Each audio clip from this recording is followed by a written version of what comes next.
Hello everyone. आप सब लोग का स्वागत है। तो हमने अपनी लास्ट वीडियो में नंबर सिस्टम के बारे में बात करी थी। उसके अंदर हमने देखा था कि हमारे पास में जो नंबर्स की स्टार्टिंग है वो नेचुरल नंबर से हुई थी। जो ये नेचुरल नंबर है ये होल नंबर के अंदर आते हैं। ठीक है। जो होल नंबर है ये हमारे पास इंटीजर के अंदर आते हैं, और जो इंटीजर्स हैं ये हमारे रैशनल नंबर के अंदर आते हैं। ठीक है। और इन सब नंबर से अलग हमारे पास कुछ और नंबर होते हैं जिनको हमने बोला कि ये इर्रेशनल नंबर होंगे। ठीक है। और जो हमारे पास रैशनल और इर्रेशनल नंबर का टोटल कलेक्शन आता है वो होते हैं हमारे पास में रियल नंबर्स। ठीक है। इसके अलावा जो चीज़ हमने देखी थी वो ये कि आपके पास में दो नंबर हैं, ए और बी। ये दोनों नंबर्स रैशनल नंबर है। ठीक है। और आपको बोला जाए कि आपको इसके अंदर यहाँ पे रैशनल नंबर इंसर्ट करने हैं। ठीक है। तो सबसे पहला आता है कि आपको सिर्फ एक सिंगल नंबर चाहिए। ठीक है।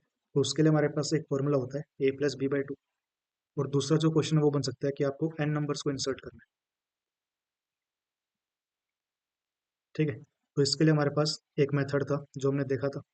और वो चीज़ क्या थी कि जैसे कि आपको एक क्वेश्चन दिया जाए कि आपको इंसर्ट करने हैं यहाँ पे 5 रैशनल नंबर। ठीक है। Between 2 and 4।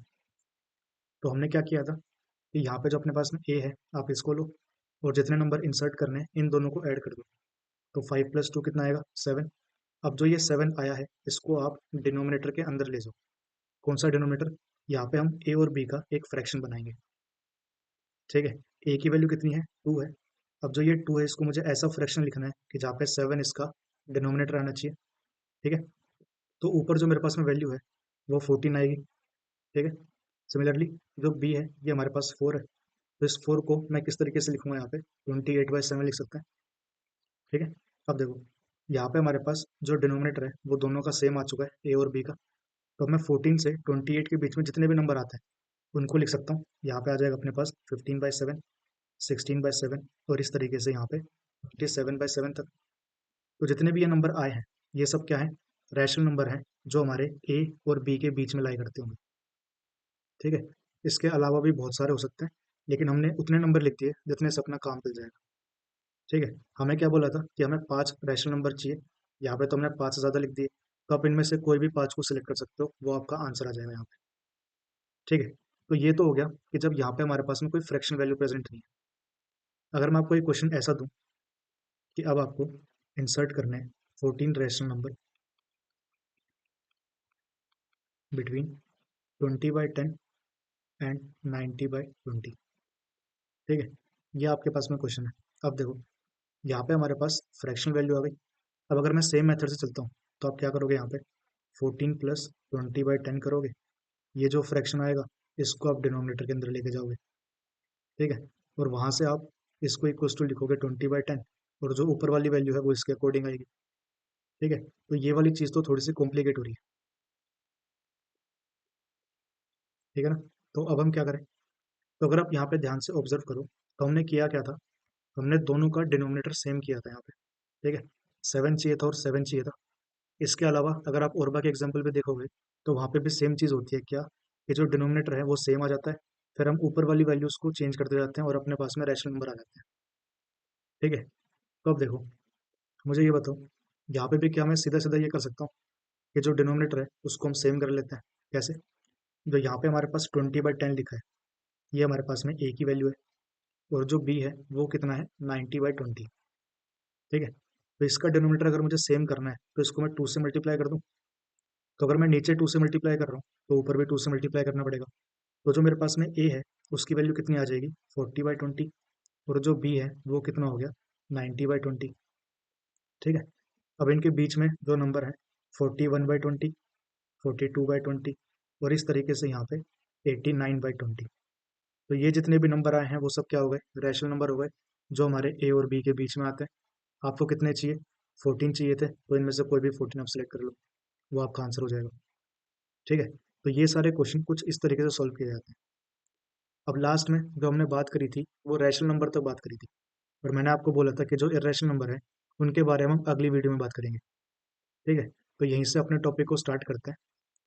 आज जो अपना मेन डिस्कशन है वो इर्रेशनल नंबर के बारे में होगा। ठीक है। लेकिन उससे पहले रैशनल नंबर को थोड़ा सा एक बार वापस से देख लेते हैं। तो रैशनल नंबर क्या बताए थे कि ऐसे नंबर जिनको आप पी बाई क्यू की फॉर्म में लिख सको। ठीक है, यहाँ पे Q not equals to zero होना चाहिए। दूसरा, पी और क्यू हमारे पास इंटीजर्स होने चाहिए। ठीक है, तीसरी चीज, जो पी और क्यू है इसका एच सी एफ आपके पास में वन होना चाहिए। तो जो नंबर इन कंडीशन को सेटिस्फाई करते होंगे वो अपने पास में रैशनल नंबर आ जाएंगे। ठीक है, और जो नंबर इन कंडीशन को सेटिस्फाई नहीं करेगा वो हमारे पास में क्या हो जाएंगे, इर्रेशनल नंबर। लेकिन सिर्फ इतना सा डिफाइन करने से हमारा काम नहीं चल रहा। अभी मैं आपके सामने कुछ एग्जांपल्स देता हूँ। ठीक है, तो पहला एग्जांपल अपने पास में 1/3, दूसरा एग्जांपल है 2/5, और तीसरा एग्जांपल है 22/7। ठीक है, इनको डिवाइड करते हैं एक बार। तो देखो, जब आप वन को थ्री से डिवाइड करोगे तो यहाँ पे हम लिखेंगे जीरो पॉइंट। पॉइंट क्यों लगा, क्योंकि वन थ्री से छोटा है। अब यहाँ पे कितना आ जाएगा, जीरो लग जाएगी एक। अब यहाँ पे थ्री आएगा, यहाँ पे नाइन आएगा, सेपरेट करेंगे वन आ गया, वापस से जीरो लगेगी, फिर से थ्री आ गया, नाइन लिखेंगे, वन आ गया, वापस जीरो, फिर थ्री, यहाँ पे नाइन, और रिमाइंडर कितना, वन। अभी आप ये चीज़ देख रहे हो कि ये वाली चीज़ ना चलती जाएगी। ठीक है, मतलब यहाँ पे जो अपने पास में इस फ्रैक्शन की वैल्यू आ रही है वो 0.333333 इस तरीके से आती जाएगी। ठीक है, तो यहाँ पे ये क्या हो रहा है, ये जो नंबर है ये रुक नहीं रहा। ठीक है, तो जो नंबर रुकते नहीं है उनको हम बोलते हैं कि ये नॉन टर्मिनेटिंग नंबर। ये नॉन टर्मिनेटिंग तो है, लेकिन उसके साथ में आप ये देखो कि जो थ्री है वो रिपीट कर रहा है। ठीक है, but repeating number is three. ठीक है, तो जब भी नंबर रिपीट करता है ना, इसको हम कुछ इस तरीके से लिख देते हैं 0.3 का बार। ठीक है, ये बार क्या रिप्रेजेंट कर रहा है कि ये जो थ्री है ये बार बार आता जाएगा। ठीक है, अब जो अपने पास में दूसरा फ्रैक्शन है, इसको अगर आप देखो, यहाँ पे टू आ गया, यहाँ पे फाइव आ गया, इसको आप डिवाइड करोगे तो जीरो पॉइंट लगाएंगे, यहाँ पे जीरो आ गया। अब यहाँ पे फोर आएगा अपने पास, और ये 20, रिमाइंडर अपने पास में जीरो आ गया। ठीक है, तो इस वाले फ्रैक्शन की तो हमारे पास में सीधी सीधी वैल्यू आ गई 0.4। ये क्या हुआ कि ये तो वैल्यू यहाँ पे रुक गई है, तो जो वैल्यू रुक जाती है उसको हम बोलते हैं कि ये टर्मिनेटिंग होता है, टर्मिनेटिंग नंबर। ठीक है, अब बात करते हैं 22/7 की। तो देखो, जब हम सेवन से डिवाइड करेंगे 22, सबसे पहले थ्री आएगा, 21, यहाँ पे वन, अब यहाँ पे पॉइंट लग जाएगा, यहाँ पे आ गया जीरो, वन आएगा, फिर सेवन, थ्री आएगा, जीरो लगाएंगे, यहाँ पे फोर आ जाएगा, 28, यहाँ पे टू, जीरो, यहाँ पे अपने पास टू आ जाएगा, 14, कितना बचा, सिक्स, जीरो आ जाएगा। अब क्या करेंगे, एट पे जाएंगे, सेवन एट ज़ा 56 होता है, अब सब्ट्रैक्ट करेंगे तो फोर जीरो आ गया। ठीक है, अब वापस से करोगे तो यहाँ पे फाइव आ जाएगा अपने पास, और यहाँ पे 35 सब्ट्रैक्ट करेंगे तो फाइव और जीरो, फिर यहाँ पे अपने पास में सेवन आ जाएगा, 49 सब्ट्रैक्ट किया, कितना बचा, वन। ठीक है, अब देखो जो ये वन आया ना, अब वापस से यहाँ पे जीरो लग जाएगी, और ये सेम चीज़ रिपीट होती जाएगी। क्यों, क्योंकि वापस से अपने पास हम यहीं पे आ गए। ठीक है, तो अब क्या होगा, सेवन के आगे वापस से वन आएगा, फिर फोर आएगा, फिर टू आएगा, फिर एट आएगा, फाइव आएगा, सेवन आएगा, और इस तरीके से यही नंबर रिपीट होते जाएंगे। तो क्या हम यहाँ से ये लिख सकते हैं कि 22/7 है, ये अपने पास में 3.142857 इसका बार है। ठीक है, तो ये भी क्या हो गया, ये भी अपने पास में non terminating but repeating number है। ठीक है, और यहाँ पे अगर आप ध्यान से देखो तो ये अपने पास में पी बाई क्यू की फॉर्म भी आ रही है। ठीक है, तो यहाँ से ना अपने पास में रैशनल नंबर की एक और डेफिनेशन आई कि रैशनल नंबर क्या होते हैं, ऐसे नंबर जो या तो टर्मिनेट कर जाए, ठीक है, या फिर क्या हो, रिपीटिंग हो। और ये कब होना चाहिए, आफ्टर डेसिमल। ठीक है, तो इर्रेशनल नंबर क्या होंगे, जो इसका जस्ट अपोजिट होगा, मतलब कि क्या, ऐसे नंबर जो नॉन रिपीटिंग हो। ठीक है, और दूसरा क्या, नॉन टर्मिनेटिंग होने चाहिए। ठीक, तो उनको हम क्या बोलेंगे कि वो इर्रेशनल नंबर होते हैं। ठीक है, अब ना आप लोगों ने एक चीज़ सुनी होगी कि पाई जो है इसकी वैल्यू हम लोग 22/7 ले लेते हैं। ठीक है, और आप लोग को ये बताया गया होगा कि जो पाई है ये एक इरेशनल नंबर होता है, लेकिन जो 22/7 है ये तो हमने देखा कि ये रैशनल नंबर है। तो ऐसा कैसे हो गया कि इरेशनल नंबर और रैशनल नंबर ये दोनों आपस में इक्वल आ गए? ठीक है, तो ये दोनों कभी भी इक्वल नहीं होते। ठीक, आपको बस ये बताया जाता है कि पाए की जो हमारे पास अप्रोक्सीमेट वैल्यू होती है वो 3.14 होती है। ठीक है, और जो ये 3.14 है ये क्लोज होता है 22/7 के। अभी हमने सॉल्व करके देखा, ये देखो 3.14 आया था। ठीक है, तो 22/7 तो अपने पास में एक रैशनल नंबर है और पाए अपने पास में इरेशनल नंबर है। इन दोनों की वैल्यू अप्रोक्सीमेटली क्लोज होती है, तो हम बस सॉल्विंग के लिए इसको इक्वल मान के चल पड़ते हैं, लेकिन ये एग्जैक्टली इक्वल नहीं होते। ठीक है, तो ये तो हो गया अपने पास में रैशनल नंबर और इरेशनल नंबर। ठीक है, और कौन कौन से इरेशनल नंबर होते हैं कि जैसे कि मैं यहाँ पे √2 लिख दूँ। ठीक है, √2, फिर हमारे पास √3, जो √4 है ये हमारे पास में रैशनल होता है। ठीक है, क्यों होता है? क्योंकि √4 की वैल्यू कितनी आ जाएगी, 2 आ जाएगी, और ये अपने पास में इंटीजर भी है और रैशनल भी है, तो इस वजह से रैशनल नंबर है अपने पास। ठीक है, फिर इसके बाद में √5 है, ये अपने पास इरेशनल हो जाएगा, √6 इरेशनल हो जाएगा। और इस तरीके से क्या हम यहाँ पे ये बोल सकते हैं कि √m हमारे पास इरेशनल नंबर होता है। कंडीशन अप्लाइड, ये जो m है ये अपने पास में एक पॉजिटिव इंटीजर होना चाहिए। ठीक है, दूसरा ये हमारे पास में परफेक्ट स्क्वायर नहीं होना चाहिए। ठीक है, सिमिलरली यहाँ पे अब आपको एक चीज़ और बताता हूँ कि जो ये √m लिखा है ना, इसका मतलब क्या होता है कि ये m की पावर 1/2 है। ठीक है, इसके बाद में हमारे पास क्यूब रूट भी आते हैं। क्यूब रूट क्या हो जाता है कि m की पावर 1/3 हो जाएगा। तो यहाँ पे ये भी हमारे पास इरेशनल नंबर होंगे। कंडीशन क्या लग जाएगी, अब जो m है ये हमारे पास में परफेक्ट क्यूब नहीं होना चाहिए।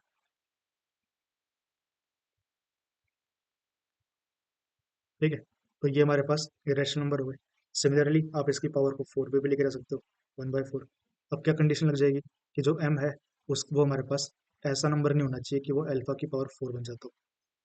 ठीक है, जहाँ पे अल्फा हमारे पास पॉजिटिव इंटीजर है, या फिर आप बोल सकते हो कि ये नेचुरल नंबर है। ठीक, तो इस तरीके के जो भी कोई नंबर आएंगे वो अपने पास में इरेशनल नंबर हो जाएंगे। और क्या क्या इरेशनल नंबर होते हैं, हमारे पास ई भी इरेशनल नंबर होता है, पाई भी इरेशनल नंबर होता है। क्यों? क्योंकि जो इनकी आप वैल्यू फाइंड करते हो ना, वो जो वैल्यू है वो कभी भी रिपीट नहीं करती। जैसे अपने पास वो ऊपर यहाँ पे जो हमने एग्जांपल किए थे, यहाँ पे हो गया था ना कि वैल्यूज डेसिमल के बाद रिपीट करी थी, तो वो चीज़ यहाँ पे नहीं हो पाती। जितने भी हमारे पास ये नंबर आएंगे इनकी वैल्यू डेसिमल के बाद इंक्रीज करती जाएगी, कुछ भी वैल्यू आती रहेगी अपने पास में, लेकिन वो रिपीट नहीं करती। तो इसलिए ये सब अपने पास इरेशनल नंबर होता है। ठीक है, इसके बाद में हम कुछ इंपॉर्टेंट पॉइंट्स लिख लेते हैं रेशनल नंबर के बारे में। सबसे पहला पॉइंट क्या होता है कि आप पी बाई क्यू की फॉर्म में नहीं लिख सकते। ठीक है, दूसरा, ये जो नंबर होते हैं ये अपने पास नॉन रिपीटिंग, नॉन टर्मिनेटिंग होते हैं। तीसरा पॉइंट, जो एम है ये अपने पास में एक पॉजिटिव इंटीजर है,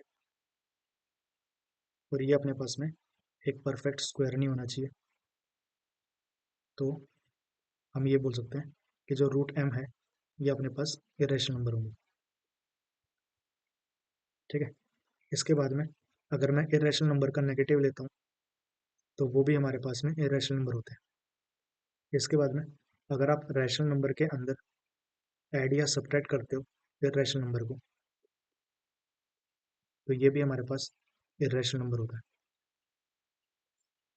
ठीक है, इसके बाद में रैशनल नंबर को अगर आप मल्टीप्लाई करोगे इरेशनल नंबर के साथ, तो ये भी हमारे पास इरेशनल नंबर होगा। ठीक है, और अगर आप डिवाइड भी कर देते हो तो भी वो हमारे पास में इरेशनल नंबर ही होने वाला है। इसके बाद में अगर मेरे पास में दोनों ही इरेशनल नंबर है, कि एक इरेशनल नंबर यहाँ पे आ गया और दूसरा इरेशनल नंबर यहाँ पे आ गया। ठीक है, इनको अगर मैं ऐड करता हूँ, सब्ट्रैक्ट करता हूँ, या फिर मल्टीप्लाई करता हूँ, या फिर डिवाइड करता हूँ, तो यहाँ पे क्या आने वाला है उसके बारे में हम कुछ नहीं बोल सकते। ठीक है, कैन नॉट से एनीथिंग। तो ऐसा क्यों होता है, अब जरा उसको देखते हैं। मैंने इरेशनल नंबर लिए, एक लिया मैंने √2, एक दूसरा नंबर लिया मैंने √2, ऐड कर दिया, कितना आया, 2√2 आ गया। ये हमारे पास में इरेशनल नंबर है। ठीक है, अब मैं क्या करता हूँ, सब्ट्रैक्ट कर देता हूँ, तो √2 माइनस √2 करेंगे, आंसर कितना आया, 0। ये क्या बन गया, रैशनल बन गया। ठीक है, फिर √2 को √2 से मल्टीप्लाई कर दो, आंसर 2 आएगा। ये हमारे पास रैशनल बन गया। ठीक है, अब मैं √2 को √3 से मल्टीप्लाई कर दूं, √6 आ जाएगा। ये हमारे पास इरेशनल नंबर हो गए। ठीक है, अब इस तरीके से रूट टू को रूट टू से डिवाइड करोगे 1 आएगा, ये हमारे पास रैशनल है। ठीक है, लेकिन अगर आप रूट टू को रूट थ्री से डिवाइड करोगे तो ये हमारे पास इरेशनल नंबर आ जाएगा। ठीक है ना, तो इस केस में ये वाली चीज़ कुछ फिक्स नहीं हो पा रही, हमारे पास सेम आंसर नहीं मिल रहा है कि जो हम बोल सकें कि भाई इस ऑपरेशन के अंदर हमारे पास यही चीज़ आएगी। ठीक है, यहाँ पे हमारे पास दोनों पॉसिबिलिटी हो सकती है, रैशनल भी आ सकता है और इरेशनल भी आ सकता है। ठीक है, अब ना ये चीज़ें थोड़ी सी कंफ्यूज कर सकती हैं आपको कि इतना कुछ हम याद कैसे रखेंगे, तो याद आपको कुछ नहीं रखना। ठीक है, मैं ज़रा शॉर्ट में एक्सप्लेन कर देता हूँ आप लोगों को कि सबसे पहले हमने क्या किया, रैशनल रैशनल नंबर ले लिए। ठीक है, अब देखो रैशनल नंबर को आप ऐड करो, रैशनल नंबर के साथ ऐड करो, सब्ट्रैक्ट करो, मल्टीप्लाई करो या फिर आप डिवाइड करो, तो आपके पास जो रिजल्टेंट आएगा वो एक रैशनल नंबर ही आएगा। ठीक है, हो गया, एक टाइप हो गया अपने पास। दूसरा आपने लिए इर्रेशनल नंबर। ठीक है, इरेशनल नंबर को आप ऐड करो, सब्ट्रैक्ट करो, मल्टीप्लाई करो, डिवाइड करो आपस में। अगर दोनों इरेशनल नंबर हैं तो हम कुछ नहीं बोल सकते। ठीक है, अब तीसरी चीज़ क्या बच गई, रैशनल और इरेशनल ले लिया। इनको आप ऐड करते हो, सब्ट्रैक्ट करते हो, मल्टीप्लाई करते हो या फिर आप डिवाइड करते हो, आपके पास में जो आंसर है वो हमेशा इरेशनल ही आएगा। ठीक है, तो बस आपको ये तीन केस याद रखने। अब हो गया ना इजी। ठीक है, यहाँ तक की बात आप लोगों को समझ में आ गई। इसके बाद में हम बात करते हैं कि आपके पास में ना कुछ डेसिमल में वैल्यूज दी जाएंगी। ठीक है, कि आपको कोई एक नंबर दिया है यहाँ पे डेसिमल में, और आपको बोला जाएगा कि इसका P by Q form find करो। तो अब इस तरीके के क्वेश्चन हम किस तरीके से सॉल्व करेंगे उनको देखते हैं। ठीक है, तो आपको एक क्वेश्चन दे दिया जैसे कि, तो ये हमारे पास में क्वेश्चन है। अब देखो, हमने ये वाली चीज़ ऊपर करी थी कि हमें पता है इसका जो अपने पास में पी बाई क्यू फॉर्म है वो 1/3 आएगा। ठीक है, 1/3 का जो फ्रैक्शन वैल्यू है अपने पास में यही आता है 0.333। ठीक है, अब हमें ये दिखाना है कि इसका उल्टा यहाँ पे हम किस तरीके से आएंगे। ठीक है, तो इसको सॉल्व करने के लिए हमारे पास ना कुछ स्टेप्स होते हैं, आपको हर एक क्वेश्चन को इस तरीके से सॉल्व करना होगा। ठीक है, तो हम सबसे पहले क्या करेंगे, जो भी कोई आपके पास में नंबर दे रखा है इसको हम कंसिडर करते हैं कि ये हमारे पास में एक्स है, 0.333 इस तरीके से।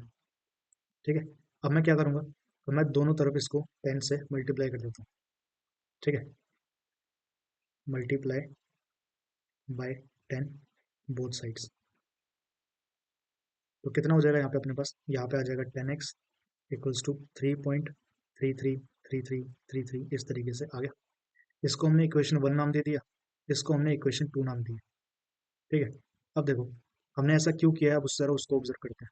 ठीक है, हमें इशू किससे था, जो ये डेसिमल के बाद नंबर आ रहे हैं यही हमारे लिए प्रॉब्लम क्रिएट कर रहे हैं।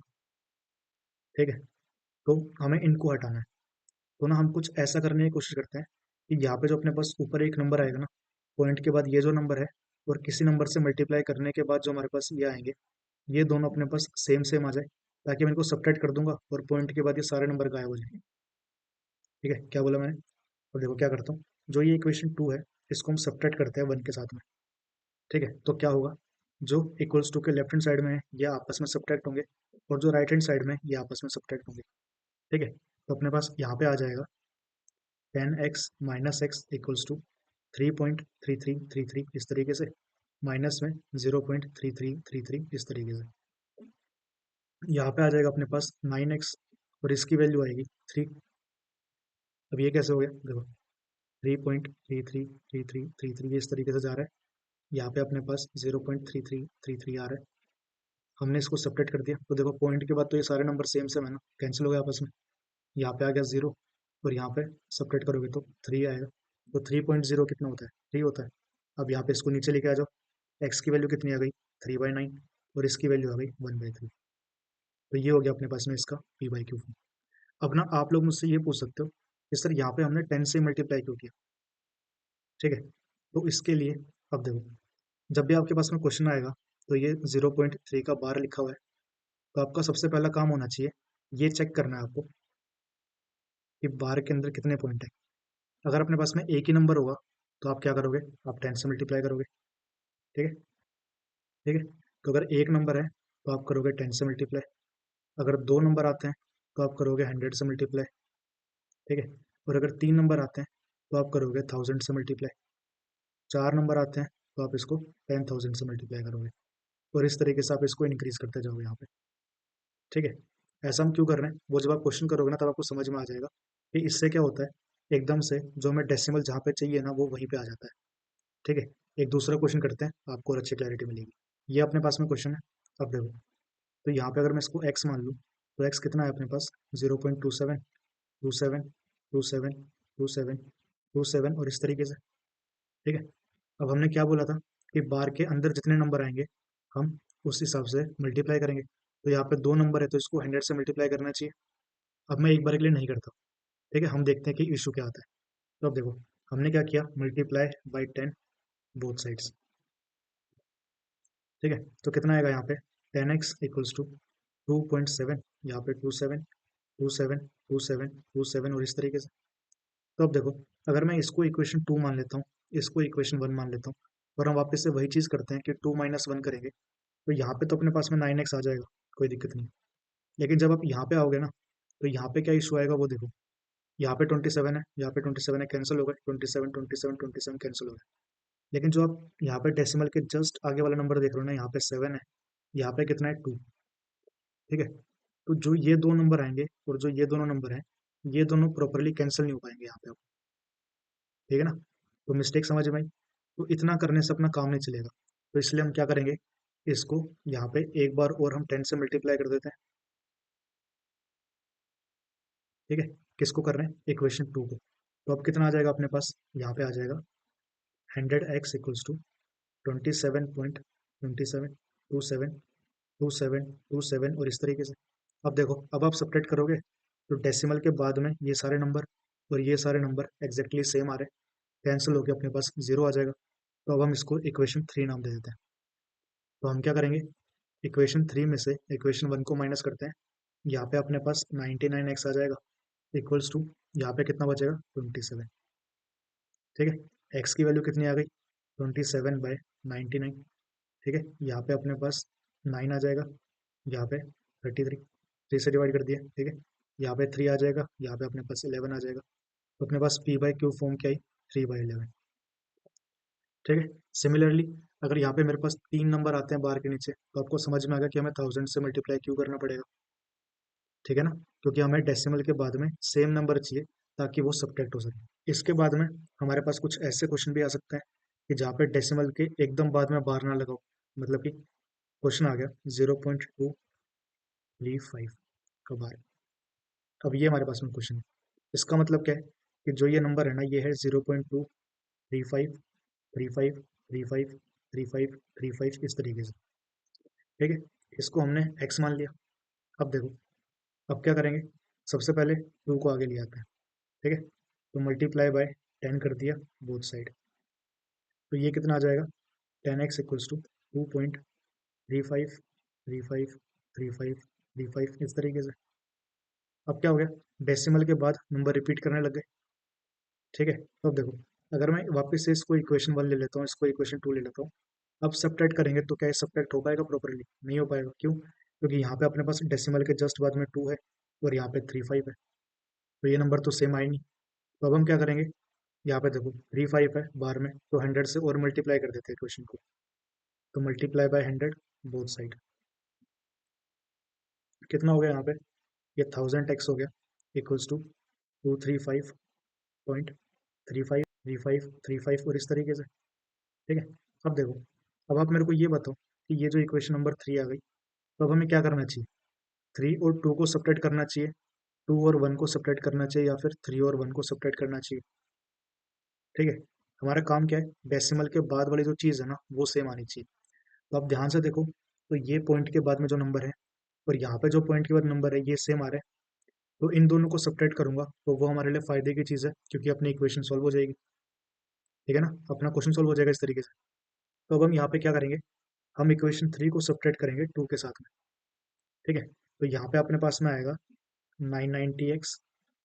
ठीक है, इक्वल्स टू 235, पॉइंट के बाद की सारी चीज़ें कट गई, तो यहाँ पे अपने पास x आ गया 235/990। ठीक है, इसको थोड़ा सा सिंप्लीफाई कर लेना, और लास्ट में सिंप्लीफाई करने के बाद जो चीज़ आएगी वो अपना आंसर होगी। ठीक है, तो इस तरीके के क्वेश्चन को हम इस तरीके से सॉल्व करते हैं। तो आई होप आपको यहाँ तक की चीज़ समझ में आ गई होंगी। आज के लिए बस इतना ही। अगर आप लोगों को वीडियो अच्छी लगी हो तो please like share and subscribe. Thank you so much and have a nice day.